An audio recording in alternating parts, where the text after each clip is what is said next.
Picture this. An entire species wandering the galaxy for 300 years like cosmic nomads. The HFY weren't explorers or conquerors. They were refugees. Their sun had died, taking their homeworld with it, and now 3 million survivors drifted through space in massive arc ships that had become their only homes. But here's where their story gets really heartbreaking. These people carried something with them that made them unwanted everywhere they went. It wasn't a disease or a weapon. It was their grief itself. Every single HFY unconsciously broadcast their deepest fears and sorrow to any telepathic species nearby. Think about it for a moment. Imagine feeling the collective despair of an entire civilization that had watched their world burn up as their star died. That crushing weight of loss, magnified by 3 million broken hearts, hitting you all at once. That's exactly what happened to anyone who tried to help them. The first species to encounter the HFY were the Zephyrians, these incredible beings who lived in floating crystal cities that sparkled like diamonds against the void of space. The Zephyrians were known throughout the galaxy for their kindness and wisdom. When they saw these homeless refugees, their hearts went out to them immediately. They opened their beautiful cities, offered food, shelter, medical care, everything the HFY desperately needed after decades of wandering. For the first few weeks, everything seemed perfect. The HFY children played in the crystal gardens while their parents worked alongside Zephyrian families. But then something terrible started happening. The Zephyrians began experiencing nightmares. Not their own nightmares, but the memories of watching a sun collapse and swallow an entire world. They felt the panic of evacuation ships overcrowded with screaming families. They experienced the grief of leaving behind everything their ancestors had ever built. Within 2 months, the suicide rate among Zephyrians had increased by 800%. These beings who had lived in harmony for thousands of years were suddenly overwhelmed by a despair so deep they couldn't function. Parents couldn't get out of bed to care for their children. Artists abandoned their work because beauty seemed meaningless in the face of such loss. The Zephyrian Council had no choice but to ask the HFY to leave before their entire civilization collapsed into darkness. The HFY understood. They packed their few belongings back onto their arc ships and continued their journey through the stars. But this pattern would repeat itself over and over again across the galaxy. Next came the Vrex Confederacy, a species legendary for their mental discipline and emotional control. These beings could meditate for months without moving, could shut down pain through pure willpower, could resist psychological warfare that would break other species in minutes. The Vrex leaders were confident they could handle whatever the HFY brought with them. They prepared their people through intensive mental training, built special meditation chambers designed to block psychic interference, and created strict protocols for interaction. For almost a year, it seemed to work. The Vrex soldiers stood guard duty near HFY settlements without flinching.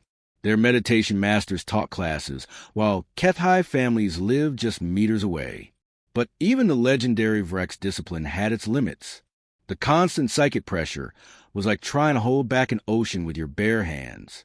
One by one, their strongest warriors began to crack. Meditation masters who had achieved perfect mental balance for centuries found themselves weeping uncontrollably during their sessions. The disciplined Vrex military started experiencing mass breakdowns during routine exercises as soldiers suddenly felt the weight of an entire species trauma crashing down on them. The final straw came during a routine diplomatic meeting. The Vrex Prime Minister, a being known for his absolute emotional control, broke down sobbing in the middle of negotiations. He later described feeling like he was drowning in an ocean of grief that wasn't his own, experiencing the deaths of billions of people he had never met on a world he had never seen. Even the Vrex had to admit defeat. They provided the HFY with additional supplies and fuel, but they too asked them to leave. The rejection hurt more this time because the HFY had genuinely believed that if anyone could resist their psychic burden, it would be the mentally disciplined Vrex. As their arc ships drifted away from yet another failed sanctuary, the HFY children asked their parents the same question they'd asked dozens of times before.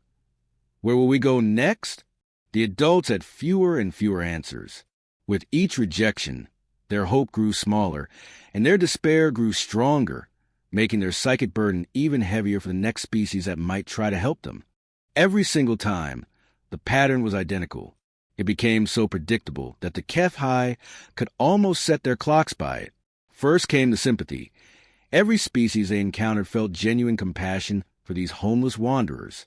Representatives would visit their ARC ships with tears in their eyes, promising sanctuary and a new beginning.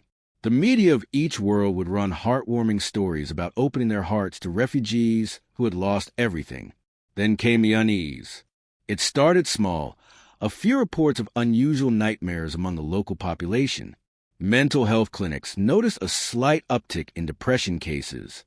Children near HFY settlements began crying for no apparent reason. At first, everyone assumed it was just the stress of integration, the natural adjustment period that comes with any major change. But the symptoms kept spreading, rippling outward from wherever HFY had settled like stones thrown into still water. That's when the desperate attempts at accommodation began. Scientists from every species threw themselves at the problem with everything they had. The brilliant Altarian researchers developed psychic dampening fields powered by quantum processors. They spent months calibrating the technology, running test after test.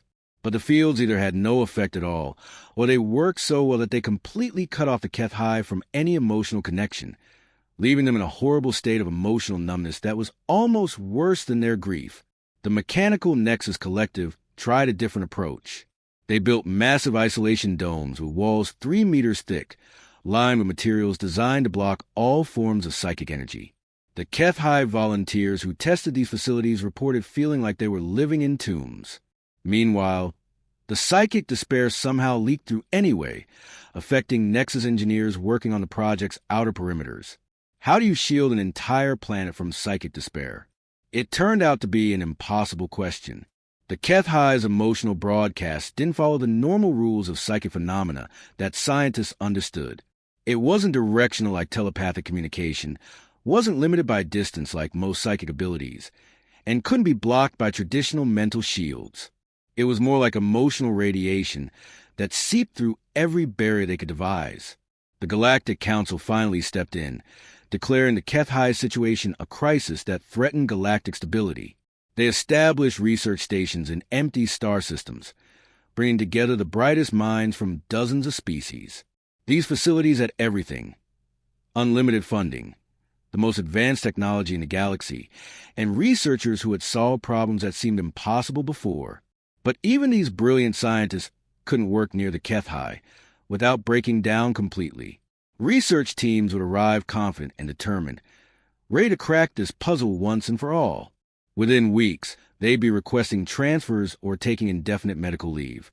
One Vulcarian physicist, famous for his logical approach to everything, was found in his lab crying over equations that reminded him of loss and endings.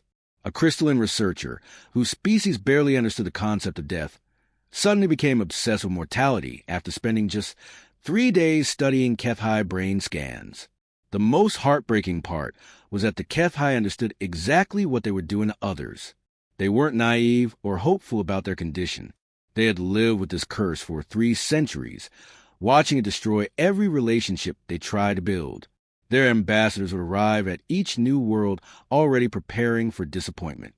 During negotiations, you could see the resignation in their eyes, the way they flinched slightly whenever their hosts showed the first signs of psychological strain. They accepted each rejection with quiet dignity that somehow made it even worse. Never once did they argue or plead or demand better treatment.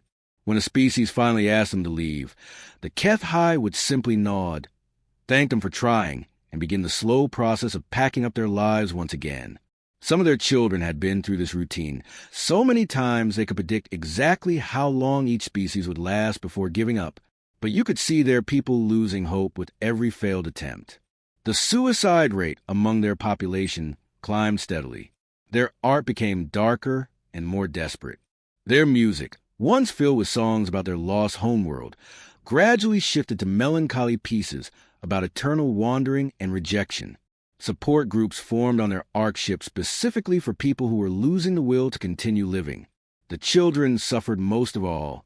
An entire generation grew up knowing nothing but cramped ship corridors, recycled air, and the constant vibration of engines. They had never felt grass under their feet, never breathed unfiltered air, never seen a sunset that wasn't projected on a screen. Some had never even seen their parents smile genuinely, because every adult around them carried the weight of endless disappointment. When their ambassadors finally approached Earth, they barely dared to hope. Their diplomatic corps had become experts at managing expectations, preparing their people for yet another inevitable rejection. After all, why would these young humans be any different from civilizations that had mastered space travel for millennia? What could a species that had only recently learned to travel between stars possibly offer that the ancient and wise Ephirians or the disciplined Vrex couldn't provide? Commander Lisa Park had volunteered for what everyone expected to be a routine diplomatic mission.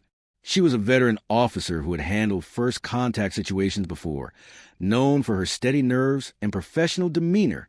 Her team consisted of 5 experienced personnel, a linguist, 2 security specialists, a medical officer, and a cultural attaché. They had studied the HFY files, read all the reports from other species, and thought they were prepared for anything. They were wrong. The moment Park stepped through the airlock of the HFY flagship, 3 centuries of accumulated grief hit her like a physical blow. It wasn't gradual or subtle. It was like walking face first into an invisible wall of pure emotional pain. The sensation was so intense that her knees buckled, and she had to grab the airlock frame to keep from falling. Behind her, she heard the distinctive sounds of her security team hitting the deck. But this wasn't just sadness or depression. What Park experienced was far more complex and devastating. She suddenly felt the memory of standing on a dying world, watching the sky turn red as her sun expanded toward its final death. She felt the panic of evacuation ships overcrowded with screaming families, the heartbreak of leaving behind photo albums and childhood toys and the graves of ancestors. She experienced the claustrophobic terror of those first months in space, not knowing if they would ever find a new home or if they were condemned to wander forever. Her security specialists were on their hands and knees, tears streaming down their faces as they gasped for air. One of them, a tough former Marine named Collins, was muttering about his daughter back on Earth, suddenly convinced he would never see her again. The medical officer was pressed against the wall, overwhelmed by visions of loss so profound she could barely function. Her cultural attaché had simply shut down, staring blankly ahead as his mind tried to process emotional trauma that wasn't even his own. Any sane person would have retreated. Every other species had turned around at this point and called off the mission. The smart move would have been to return to their shuttle and recommend against any further contact. But Park didn't retreat. Something in her refused to give up, even as tears streamed down her face and her hands shook from the psychic pressure. She forced herself to walk deeper into the ship, following the HFY guide who watched her with a mixture of surprise and resignation. Ambassador Veltar was waiting in the main conference room, a being whose ancient eyes held centuries of disappointment. He had conducted the same meeting dozens of times, always knowing how it would end. But when Park entered the room, still fighting against the crushing weight of his people's collective grief, he saw something he hadn't expected. She was still there, still standing, still trying to complete the mission despite the obvious cost to herself and her team. With tears streaming down her face and her voice shaking from emotional strain, Park extended her hand to Ambassador Veltar. Commander Lisa Park, representing the United Earth Assembly, she managed to say, though every word felt like lifting a heavy weight, "We're honored to meet you." The handshake lasted only seconds, but it was the first time in decades that a diplomatic contact had proceeded beyond the initial greeting. Veltar later described feeling something he had almost forgotten, a tiny spark of hope that maybe, just maybe, these humans might be different. Park's report to Earth was brutally honest about the psychological effects. She didn't sugarcoat the experience or downplay the risks.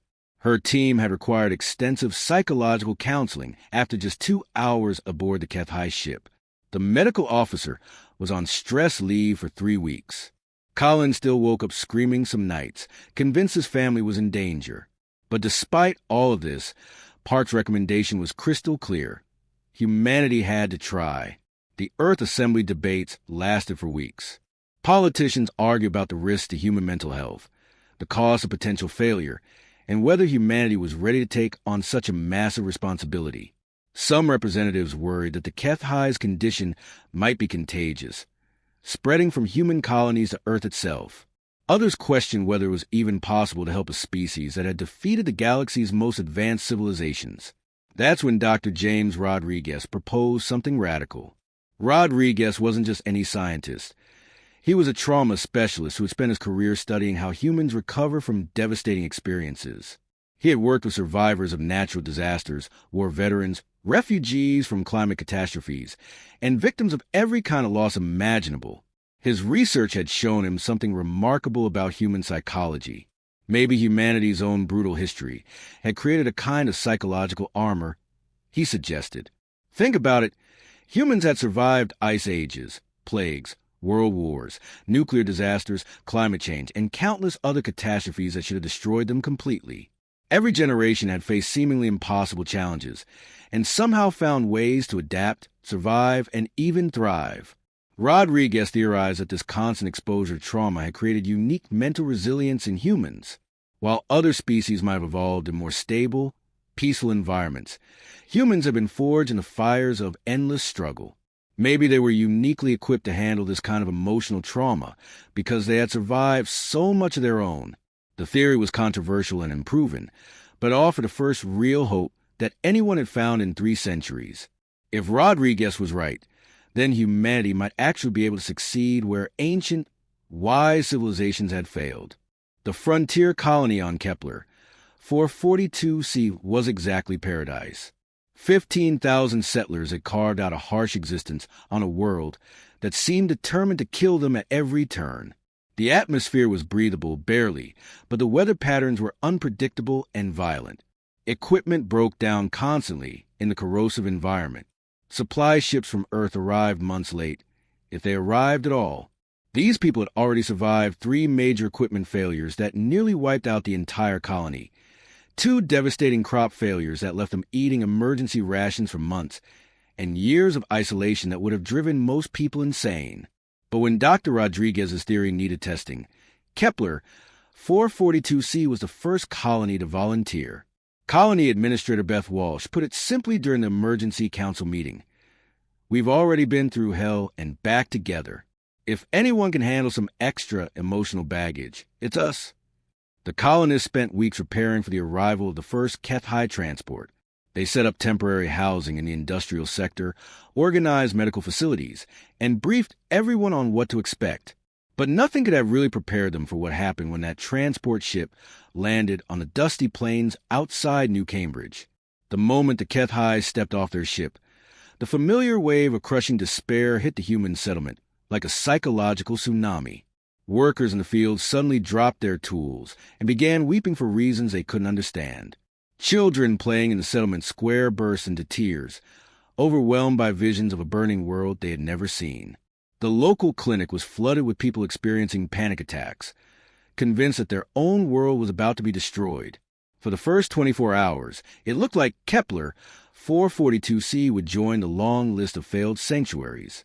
Several families packed their belongings, ready to request transfer to other colonies. The settlement's mood plunged so low that productivity ground to a halt. People couldn't concentrate on basic tasks when they were constantly bombarded with images of cosmic destruction and loss. But then something incredible happened. Instead of demanding that the aliens leave, the colonists started doing something no other species had tried. They began organizing support groups. It started small. Tom Bradley, a veteran of Earth's water wars, noticed that his HFY neighbor looked as lost and hopeless as he felt after watching his unit get wiped out in the Australian desert. Instead of avoiding the alien, Tom knocked on his door and asked if he wanted to talk. They spent hours that first evening sitting on Tom's porch, sharing stories about loss and survivor's guilt. Tom talked about the friends he couldn't save, the HFY, whose name was roughly translated as Whisperer of Stars. Talk about the children who died in the evacuation ships. Word spread quickly through the small colony. Other veterans began reaching out to HFY families, recognizing the familiar signs of trauma in their alien neighbors. Maria Santos, whose family had lost their farm to rising sea levels on Earth, started teaching HFY refugees her techniques for starting over from nothing. You take it one day at a time, she would tell them through translators. You focus on what you can build, not what you've lost. The breakthrough came during the 3rd week. Dr. Jennifer Hayes, the colony's only psychologist, organized the first joint support group meeting. 12 humans and 8 HFY gathered in the community center, sitting in a circle that would have seemed impossible just months earlier. The session was chaotic at first. The HFY's psychic emanations made it difficult for humans to think clearly, while the aliens struggled to communicate their feelings in ways humans could understand. But something magical happened as people began sharing their stories. A farmer named David Chin talked about watching his crops fail year after year, and how he learned to find hope in the smallest green shoots pushing through dead soil. A HFY elder shared memories of teaching children traditional songs, even as their world burned around them, keeping their culture alive through the darkest times. The humans weren't just tolerating the HFY's psychic burden. They were engaging with it, treating it as a shared problem to solve together. Instead of trying to block out the alien grief, they were processing alongside their own experiences of loss and recovery.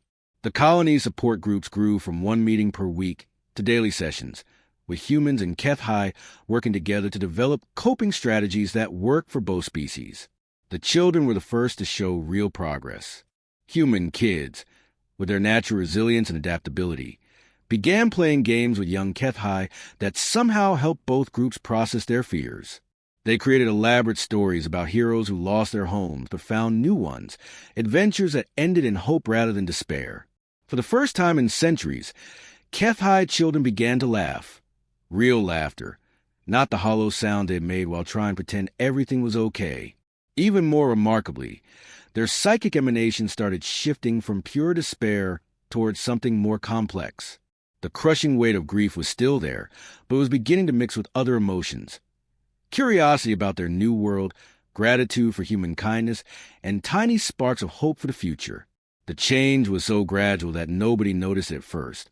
But after 2 months, humans working near HFY settlements reported feeling less depressed and more energized.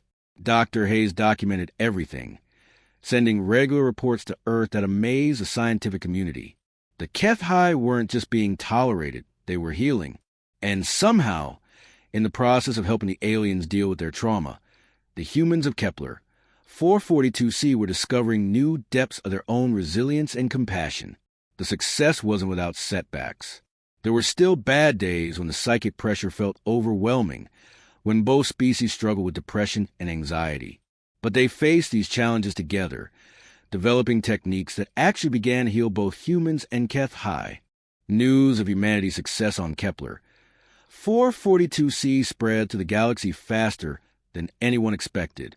Within weeks, diplomatic channels were buzzing with reports that seemed impossible. The humans had actually done it. They had found a way to live alongside the HFY, without their civilization collapsing into despair. At first, many species dismissed these reports as exaggerated or temporary. After all, every other attempt had seemed successful in the beginning too. But as months passed and the positive reports kept coming, the galaxy began to take notice. The same civilizations that had turned the HFY away were now sending formal apologies through official diplomatic channels. The elegant Zephyrians, who had been the first to try helping the refugees, transmitted a message of deep regret for their failure and requested permission to study human psychological techniques. The Vrex Confederacy, proud warriors who rarely admitted weakness, sent their most respected mental discipline masters to observe how humans were achieving what they could not. The most embarrassing moment came when the Altarian Science Council, beings who considered themselves the galaxy's greatest experts on psychic phenomena, had to formally retract their published papers declaring the HFY situation unsolvable by any known means. Their lead researcher, Dr. Zen Prime, later admitted in an interview that humanity had accomplished something that challenged everything they thought they knew about psychic trauma and recovery. More HFY Arc ships began arriving at human worlds, but not all at once. The refugees had learned to be cautious after centuries of disappointment. They sent small groups first, testing each human colony to see if the success on Kepler, 442c, could be repeated elsewhere. What they discovered was even more remarkable. Every human settlement developed its own unique approach to integration, as humanity's natural diversity was actually an advantage in dealing with their condition. The mining colony on Titan, 7 focused on shared construction projects. Humans and HFY work side by side building new facilities, and something about the collaborative physical labor helped both species process their emotions in healthy ways. The HFY's grief seemed to find an outlet in creating something permanent and useful, while the humans discovered that their alien partners brought a perspective on loss and impermanence that made them appreciate their achievements even more. The agricultural world of New Terra took a completely different approach, emphasizing cultural exchange and art. Human farmers taught HFY refugees about growing things from seeds, about patience in nurturing and the cycles of growth and harvest. In return, the HFY shared their traditional memory songs, complex musical pieces that told the story of their lost homeworld. Human musicians began incorporating these haunting melodies into their own compositions, creating a new form of art that captured both species' experiences of loss and hope. The academic colony on Research Station Beta focused on philosophy and healing techniques. Human psychologists worked directly with HFY elders to understand how their grief had evolved over 3 centuries, while HFY wisdom keepers shared their perspectives on accepting loss without losing hope. The collaboration produced new therapeutic approaches that helped trauma survivors from dozens of other species across the galaxy. What amazed everyone was how the relationship benefited both sides.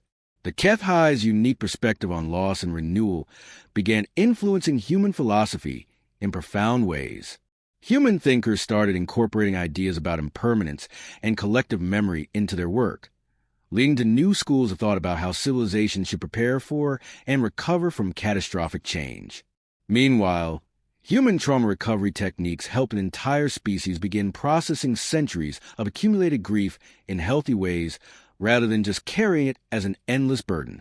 But the most remarkable development came within a generation, when the first human HFY children were born.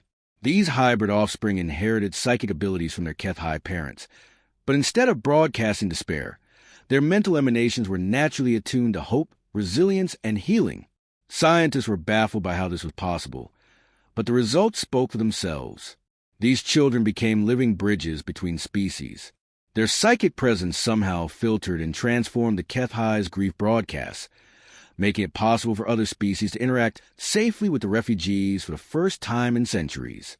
The Zephyrians were able to welcome HFY visitors to their crystal cities again, this time with hybrid children serving as psychic buffers.